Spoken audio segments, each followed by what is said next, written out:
It's time to talk about Fantastic Four. Just saw the movie yesterday. Honestly, had such a great time with it. Initially walking out of the theater, my first feeling, my first reaction was, damn, that was a comic book brought to life. Similar to how I felt getting out of Superman. And I think it's because, it is because of how well established the world is prior. Like, it feels lived in. The same positive that I had for Superman. The world feels so lived in, even though this is the first time we're seeing it within this context.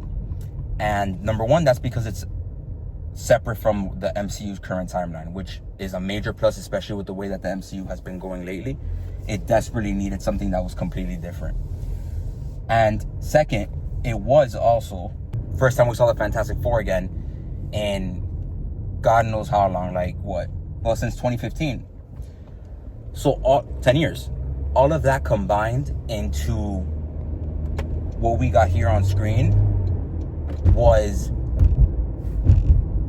everything that I wanted from a Fantastic Four movie. The element of family was so important to the movie in a way that needed to happen for it to be a good Fantastic Four story, and just a good movie overall, considering obviously the characters. And they absolutely killed it. Another thing that this movie needed to do was nail the feeling of wonder and the feeling of that space feeling that you could get from a Fantastic Four film.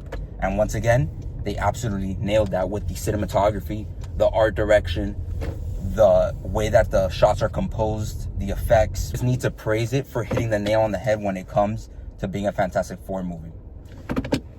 Cause we saw, and the way that they did their origin also, without it being us getting their, how they actually got there. It being we were watching an intro to a show, a late night talk show type of thing, worked out so well because of the fact that the world just feels real. And that's I've been saying, that's the biggest plus for me, is that it feels so real. Now, the best part of this movie, because there's three standout things as soon as I left the theater. Number one, the family. They get the dynamics right. I'm sorry for ever doubting Pedro Pascal as Reed and forever doubting Joseph Quinn as Johnny Storm. They did a great job. And Pedro, surprised me, but Johnny really surprised me. And even though I didn't expect Vanessa Kirby to be bad in any way, she, the family was great, but she was the standout for sure. I love the emphasis that they gave to her, obviously with the storyline of her being a mother, and even the way that connects to Silver Surfer. The family was really good. I love the dynamic between them. They each interact with each other in different ways, in different settings, and in different contexts with whatever's going on at that time in the actual movie and the scenes. Another strong thing, Silver Surfer, Julia Gardner, Shia LaBeouf, aura and peak have never gone together so well as what they displayed with her on screen. The action, the voice lines, the delivery, her presence. When you saw her, it was here she is. And that's exactly what Silver Surfer should have been. And I like that they went the route with Shia LaBeouf, because I feel like it intertwines a lot more with the story than if it would have been Norman Rad. And it also simultaneously lets Johnny shine a bit more, both figuratively and literally. So that positive right there. The third biggest positive, this movie is beautiful. Easily one of the best looking MCU movies.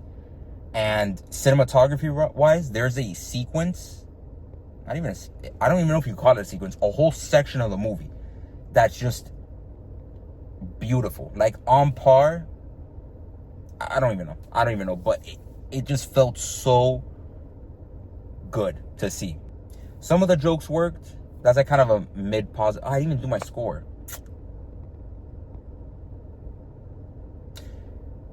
Fantastic Four score. Oh no, speaking of score, the score is a major positive also. The music is incredible. Every single little musical cue that they use, every single time the theme comes in, amazing. Amazing, amazing. Now, my actual score for the movie, this is like a 7 to 8 out of 10 for me. In terms of it being an actual movie, it's pretty good for MCU standards overall, especially within the past phases 4, 5, and 6. But it's a good movie, similar to how I felt with Thunderbolts. Thunderbolts was a great actual film. It was a good film and a great MCU movie. This is a good film and a great MCU movie. So yeah, I'm around the 7 to 8 out of 10 mark. And that's that I love these characters a lot more than I do love Superman. But Superman made me feel a way that this movie didn't. So that's why Superman's like an 8 or to 9 out of 10 for me still. But this movie I feel like would get better on a rewatch. I feel like Superman is one of those that just gives you so much hope that it's a bit of a different feeling walking out of the theater. But I don't want to compare the two of them too much, because they're both perfect representations of what a comic book movie should be for me. Like, I feel like both of them display going into a comic store, picking up an issue, reading, and loving the story that they put in front of you in the book, in the pages. And I loved it. I fucking loved it. Now, the emotion in the movie was great. There's one thing that Sue Storm says when she has Franklin in her arms after we get the amazing sequences in space and all that. That first hour, incredible. The intro to them, seeing Giganto, awesome. He looked really good, and I love that we got like I said, that feeling that the world was lived in. So we got that immediately from the jump, along with their intro. We get Johnny interacting, being Johnny, which I absolutely love. Going up to Reed, interacting with them. Everything that they set up from the beginning was great.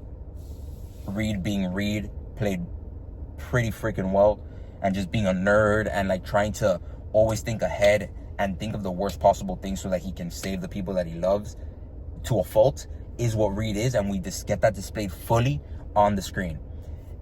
And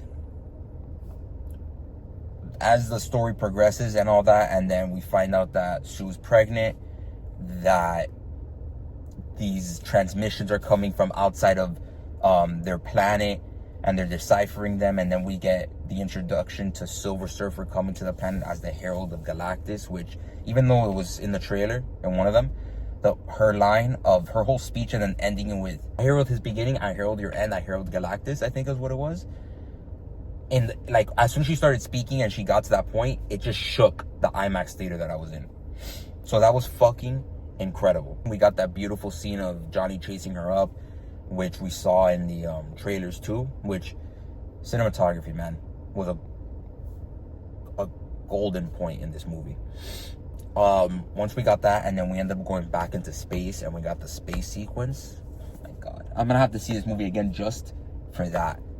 The space sequence was incredible from start to finish. When they're in that ship, and then we get to Galactus, and then they tractor beam them up into Galactus's ship, and then Silver Surfer, the way that Shalabah just cruises into the ship, not giving a fuck, and just aura and peek into the ship, literally, it was great. And then seeing Galactus, oh my God, I can't remember the actor's name off the top of my head right now, but the voice in the theater, in the IMAX theater, literally shook the seats.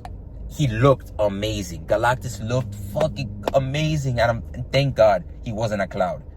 Thank God he wasn't a cloud. Thank God they made him threatening. Thank God they made him imposing.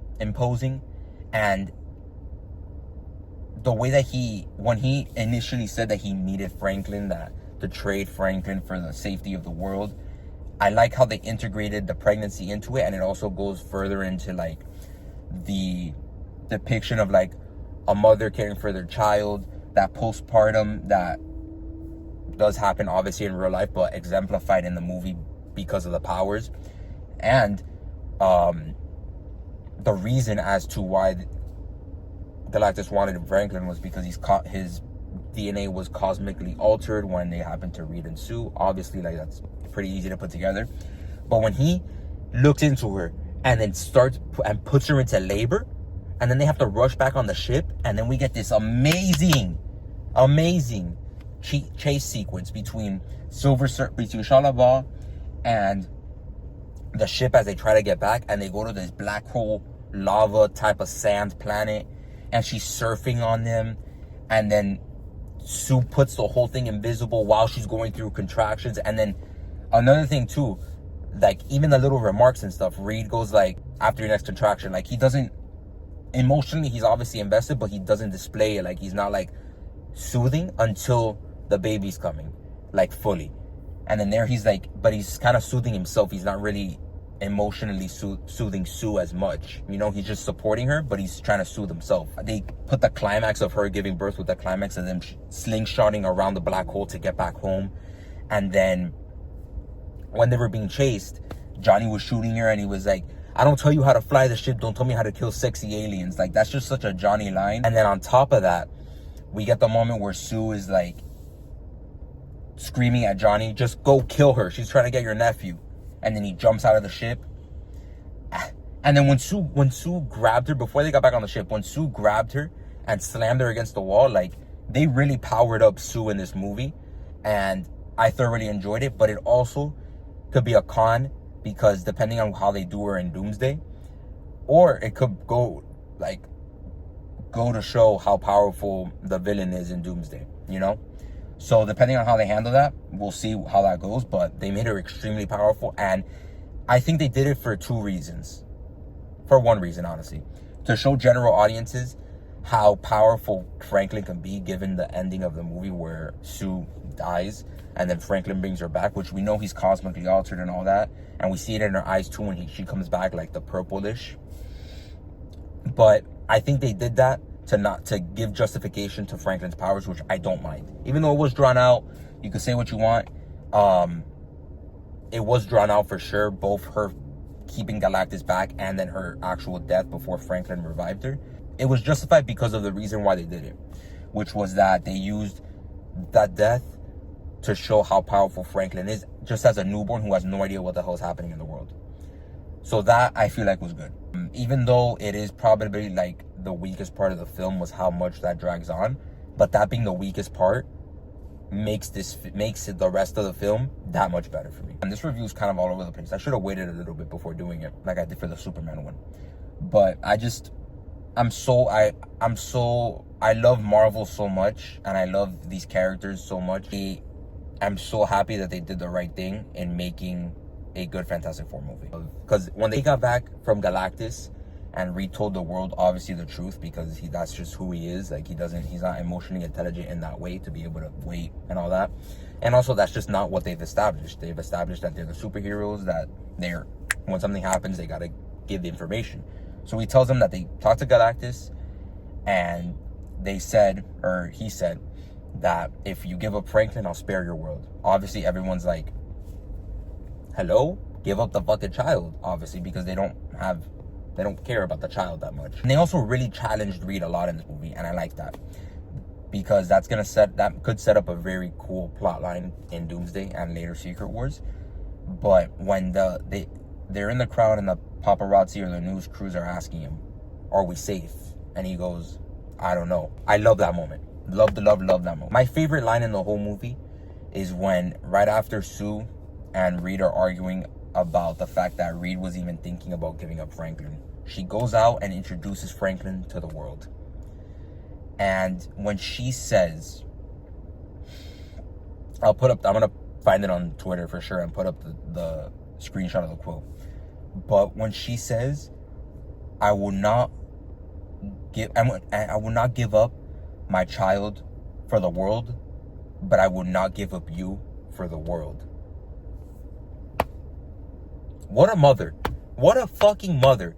And that's another thing that just shows that they get these characters, the actors, the directors, the script writers, they understand these characters, bro. Because that's like such a mother thing to do. And now I think with that we can get into negatives, because I've been yapping over here for 19 minutes, and a lot of this is gonna get cut out anyway, kind of like what happened in the movie. Which, speaking of, you could tell that there was scenes cut out I need more of the thing.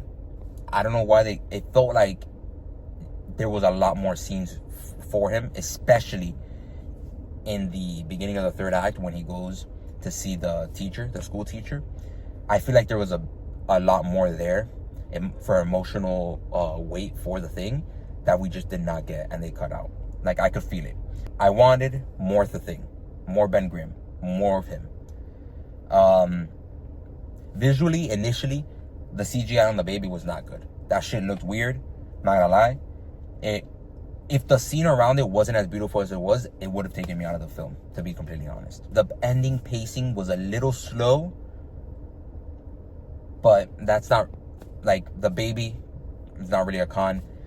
The thing I do think is a big enough con, because even though he does get enough interaction with the team individually and as a group, I feel like we needed more of what he is, the same way that we got Johnny interacting with Shalaba and figuring out her whole messaging system, which I really liked that part of how they made Johnny more intelligent and more scientific, as opposed to just like a ladies' man. But he's both. He can be a scientist and figure things out when he really needs to.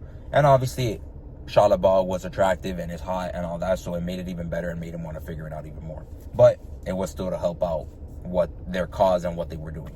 The film, there's certain parts that feel like they moved around a lot, chopped up, which I think the original runtime for the movie was like 2 hours and 10, and they cut it to 155. That's a little crazy. If I can find the screenshot, I'll put it up how much the original runtime was, but you could definitely feel it. Another thing too, that's realistically not a huge thing because it does happen in a lot of movies, is like Silver Surfer at the end, when Johnny's about to make his sacrifice, she kind of comes out of nowhere. Like, we obviously knew Johnny was like convincing her and all that. I would have liked a bit more development of that in terms of, actually, now that I'm thinking about it, I feel like we got enough. Like, it's justifiable, but it still felt out of place. You know what I mean? I feel like there was a little bit more that could have been added, or maybe was there and got cut. But regardless, it was still good. I mean, let's just fucking talk about it. The post-credit scene, oh my God. I audibly gasped in that theater when it said the 4 years and then they were doing the story time or whatever, and then Sue comes around the corner, which visually, you could tell it was different, which the Russo brothers directed the post-credit scene. Because they did it on this, they're doing it on the set of Doomsday. When she comes around the corner with her force field hand, and then it's Dr. Doom. Oh my God. Fucking Dr. Doom, bro. When as soon as I saw the green, I was like, let's fucking go. Another quick thing. The Escape Pod podcast, Andrew made a great point on there, where he said that Doomsday is like the jumping off point for the universe and Marvel Cinematic Universe going forward, similar to how we got with Avengers 1. And I really like that idea. Obviously, regardless, I was excited for Doomsday. I just didn't know if the writing of the MCU as it was going to hold up. But given that we've gotten Guardians 3, which James Gunn isn't involved anymore, but Guardians 3, Thunderbolts mainly. Thunderbolts and Fantastic Four show me that they still know how to write good stories. Even though we've gotten good, I mean, if you count the TV shows too, Loki,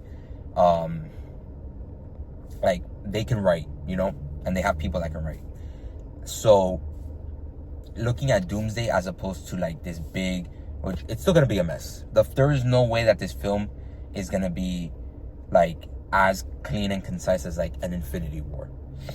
But Jesus Christ. But I do think it has potential to be still written well, while simultaneously being a jumping off point for the reboot and whatever we get in Secret Wars and whatever we get going forward, which will be like X-Men and however they decide to reboot Iron Man, Captain America, all that.